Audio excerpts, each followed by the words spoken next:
আসসালামু আলাইকুম বন্ধুরা, আমাদের কিনা যদি বাজেট 10 থেকে 10,500 টাকার ভিতরে হয়ে থাকে, সেই ক্ষেত্রে আমরা চিন্তা ভাবনা করি যে একটা প্রিমিয়াম একটা ফোন নিব। দেখতে ভালো হতে হবে, ডিজাইন ভালো হতে হবে, ক্যামেরা ভালো হতে হবে ওভারঅল। এবং যদি কেউ ফোনটা আমার হাতে দেখে তো বলবে জোস একটা প্রিমিয়াম ফোন। বোঝাই যাবে না সেটা কম দামি ফোন। কি ফোনটি নেব? যদি 10,000 টাকার ভিতরে বা 10,500 টাকার ভিতরে আমরা ফোনটি নেই, সেটা কি আমাদের পয়সা বসুল ফোন হতে পারে? কিন্তু দর্শক ১০,০০০ ১০,৫০০ টাকার ভিতরে অনেক ফোন রয়েছে। এর মাধ্যমে আমরা কোন ফোনটি নিব? কোন ফোনটি আমাদের জন্য বেস্ট হবে? আজকের এই ভিডিওতে আমি আপনাদেরকে বলে দেব। এই ১০,০০০ বা ১০,৫০০ টাকার ভিতরে যদি আপনি এই ফোনটি সংগ্রহ করেন, সবথেকে বেস্ট কোয়ালিটি ফোন হতে পারে। তো টেকনো ফাইনালি স্পার্ক 24 আমার জন্য একটা ফোন নিয়ে আসলো। 24 কেন বলতেছি? সেটা ২০২৪ সাল সামনে আসতেছে। সেই ২০২৪ সালের কথা চিন্তা ভাবনা করে টেকনো আমাদের জন্য স্পার্ক গো 24 একটি ফোন লঞ্চ করেছে। দেখতে যেমন চমৎকার, তার স্পেসিফিকেশন তেমন সুন্দর এবং খুব ফাইনালি খুব জোস। ফোনটিতে রয়েছে 13 মেগাপিক্সেল ফ্রন্ট ক্যামেরা এবং 464 জিবি ভেরিয়েন্টে পাওয়া যাচ্ছে। 5000 এমএএইচ ব্যাটারি, 6.6 ইঞ্চি একটা ডিসপ্লে। ওভারঅল খুবই সুন্দর, দেখতে খুবই চমৎকার এবং টাইপ সি একটি চার্জার রয়েছে। এই 10,000 টাকার ভিতরে যদি ফোনটা আমরা সংগ্রহ করি, তাহলে কি আমাদের পয়সা আসল ফোন হবে নাকি শুধু আমরা ঠকে যাব? তো চলুন ফোনটি ডিজাইন ও বিল্ড কোয়ালিটি সম্বন্ধে আমরা জেনে নিই। প্রথমত ফোনটি খোলার পর আপনি পেয়ে যাবেন ফোনটি। সেটা আমি সাইডে রেখে দিলাম। তারপর হচ্ছে একটা ইউজার ম্যানুয়াল গাইড। তারপর রয়েছে একটা ব্যাক কভার। তারপর রয়েছে একটা টাইপ সি চার্জার। সবথেকে আকর্ষণীয় এই 10,000 টাকার ভিতরে সবথেকে টাইপ সি টা চার্জার দিচ্ছে এখানে 10 ওয়াটের। তো এখানে একটা টাইপ সি চার্জারের সাথে আপনি পেয়ে যাবেন type C USB to type C একটি কেবল। তারপর রয়েছে একটা সিম ইজেক্টর। সবগুলো সাইডে রেখে দিলাম। এখন হচ্ছে ফোনটির পালা। ফোনটির কি স্পেসিফিকেশন রয়েছে, ফোনটির ভালো দিক, খারাপ দিক। যদি 24 এ ফোনটি গো 24 ফোনটি আমরা নেই টেকনোর, তাহলে কি 10,000 টাকার ভিতরে ঠকবো নাকি জিতবো? সেটা আজকে আপনাদের সাথে আমি খোলামেলা শেয়ার করে দেব। তো চলুন ফোনটির ডিজাইন ও বিল্ড কোয়ালিটি সম্বন্ধে জেনে নিই। এখানে সরাসরি কিছু বলা নেই। ফোনটির ওয়েট হিসাবে কত হবে? আমার মনে হয় ওয়েট হিসাবে এখানে ২০০ গ্রামের মতো বা ২০৫ গ্রাম ৬ গ্রাম মতো হতে পারে। এখানে বডি ফ্রেমটা হচ্ছে প্লাস্টিক প্যানেল। এখানে প্লাস্টিক প্যানেল ইউজ করা হয়েছে। অবশ্যই আপনাকে এখানে একটি ব্যাক কভার ইউজ করতে হবে। যদি আপনি এখানে ব্যাক কভার ইউজ না করেন, তাহলে টুকটাক স্ক্র্যাচ পড়ে যেতে পারে। ফোনটির মোটা হচ্ছে 8.6 এম। একটু ধরলে হাতে একটু মোটা লাগতেই পারে, কারণ যেহেতু টেকনোর ফোন 10,000 টাকা বাজেটের ভিতরে খুব জোস। এখানে 10,000 টাকা বাজারে যে ফোনটি রয়েছে, সে সবথেকে আমি বলতেছি যে টেকনো স্পার্ক 24 যে ফোনটি আছে সবথেকে এগিয়ে রয়েছে। কেন? এখানে ডিজাইন ও বিল্ড কোয়ালিটি খুবই অসাধারণ রয়েছে। দেখেন পিছনে বোঝা যাবে না সেটা আপনি কি আইফোন ইউজ করতেছেন নাকি নরমাল ফোন ইউজ করতেছেন 10,000 টাকার ফোন। আপনি যদি সেটা কভার লাগান ইউজ করেন, আপনাকে একটা বড় লোক ফিল দেবে। খুব জোস একটা ফিল দেবে। অবশ্যই আপনি এখানে একটু কভার এটা ইউজ করতে হবে। দ্বিতীয় যদি ডান সাইডটার দিকে আসি, সেখানে একটা ভলিউম হাফ ডাউনের সাথে এখানে আপনাকে ফিঙ্গারপ্রিন্ট দেওয়া আছে। ফিঙ্গারপ্রিন্ট যথেষ্ট ফাস্ট ও একুরেট কাজ করতেছে। উপরের দিকটা যদি আসি, এখানে রয়েছে নয়েজ ক্যালকুলেশন কোনো ম্যাগ নেই এবং ভলিউম হাফ ডাউন বাটন। নিচের দিকটাতে যদি আসি, এখানে রয়েছে একটা টাইপ সি চার্জার এবং মাইক্রোফোন জ্যাক এবং মেইন স্পিকার। স্পিকারের কোয়ালিটি মোটামুটি ওভারঅল ভালোই। এখানে ডুয়াল সিমে আপনি সাপোর্ট পেয়ে যাবেন। দুটো সিমেতে আপনি 4G ইউজ করতে পারবেন। এই দুটো সিমেতে 4G ইউজ করলে আপনার দেখা যাবে খুব স্মুথলি কাজ করতেছে। নেটওয়ার্ক কোনো ইস্যু নেই।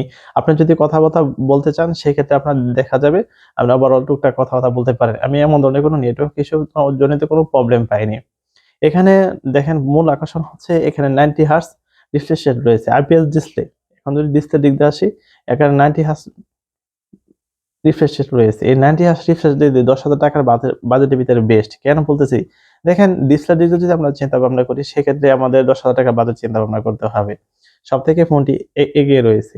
টেকনো থেকে বিভিন্ন আরো ফোন রয়েছে 10,000 টাকা বাজেটের ভিতরে। আইটেল এর ভিতরেও রয়েছে, এমনকি ইনফিনিক্স এর ভিতরে রয়েছে। সব দিকে এখানে টেকনো এগিয়ে রয়েছে। 90 হার্টজ রিফ্রেশ রেট দিয়েছে। IPS display, 6.6 inch display size. পিট ব্রাইটনেস হচ্ছে 267 নিক্স পর্যন্ত। তো এই ডিসপ্লে দিয়ে আমরা ওভারঅল খুবই সুন্দর, খুবই চমৎকার মুভি দেখতে পাবেন। এখানে মূল আকর্ষণ হচ্ছে তার ক্যামেরা। দেখেন এখানে যে ক্যামেরা বাম্পার দিয়েছে খুবই জোস। ওয়াটার ড্রপ কোনো নজ দেয়নি। ৫ হলে একটা দিয়েছে ক্যামেরা। এখানে ৫ হল যখন ক্যামেরা দিয়েছে, দেখুন ডিসপ্লেটা খুবই সুন্দর, খুবই চমৎকার। এখানে বেজল একটু বেশি লাগতে পারে।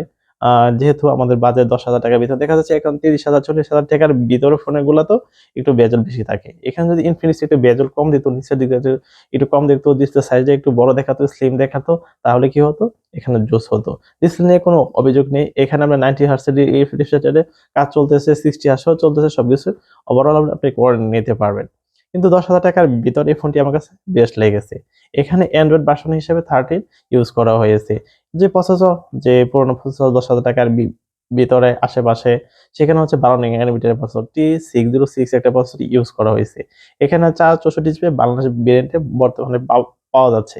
এখানে আপনার 13 মেগাপিক্সেল একটা ক্যামেরা রয়েছে পিছনে। এই 13 মেগাপিক্সেল ক্যামেরা দিয়ে মোটামুটি আপনি ওভারঅল সবকিছু ছবি তুলতে পারবেন। এই ছবি যখন তুলতে পারবেন, এসব রয়েছে 0.8 মেগাপিক্সেল ক্যামেরা।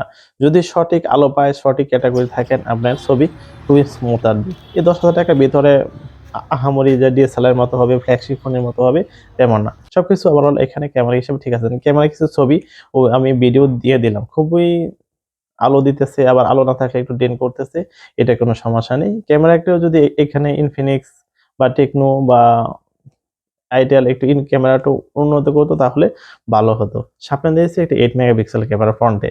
এই 8 মেগাপিক্সেল ক্যামেরা দিয়ে আপনারা টুকটাক মোটামুটি ছবি তুলে নিতে পারেন। কিন্তু 8 মেগাপিক্সেল ক্যামেরা দিয়ে আহামরি ছবি বা আমার কাছে যথেষ্ট ভালো লেগেছে, কারণ যেহেতু 10,000 টাকা বাজেট, প্রিমিয়াম একটা ফোন, জোস কোয়ালিটি ফোন, সেখানে খুবই একটা ভালো একটা ফোন। এখানে ব্যবহার করেছে 5000 এমএএইচ ব্যাটারি।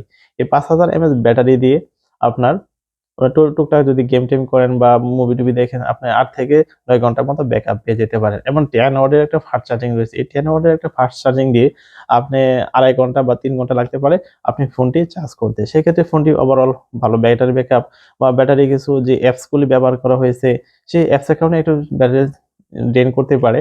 কিন্তু আপনি যখন ভিডিও দেখবেন বা মুভি দেখবেন, অবশ্যই অ্যাপসগুলি রিমুভ করে, দেখার পর রিমুভ করে দিবেন। তাহলে চার্জ আপনার ঠিকই থাকবে। যে প্রসেসর দিয়েছে সেই প্রসেসরের ক্ষেত্রে আমি গেম-টেম টুকটাক কিছু বলব না। সেটা আপনারা নিজে জানেন। এই 10,000 টাকার আশেপাশে বাজেটের ভিতরে অনেকগুলা প্রসেসর রয়েছে। এখানে আমার কাছে বেস্ট মনে হয়েছে। এই 10,000 টাকার ভিতরে যদি আমরা ফোনটা সংগ্রহ করি, তাহলে আমাদের কাছে বেস্ট। এই ফোনটি কাদের জন্য বেস্ট? যারা ছবি দেখবে, মুভি দেখবে, ওয়াচ শুনবে বা ফেসবুক চালাবে বা টিকটক দেখবে বা কথাবার্তা বলবে, তাদের জন্য এই ফোনটি বেস্ট। যদি চিন্তা ভাবনা করেন যে আমি টিকটকে ভিডিও ছাড়বো বা ব্লগিং করব, তাদের জন্য ফোনটি বেস্ট হবে না। এই ফোনটি কাদের জন্য বেস্ট? সেটা হচ্ছে 10,000 টাকার বাজেটের ভিতরে শুধু মুভি দেখবে, ছবি দেখবে, এবং প্রিমিয়াম একটা ফোন থাকবে, কথাবার্তা বলবে বা হোয়াটসঅ্যাপ বা এর মধ্যে কথাবার্তা বলবে। তাদের জন্য এই ফোনটি বেস্ট হতে পারে।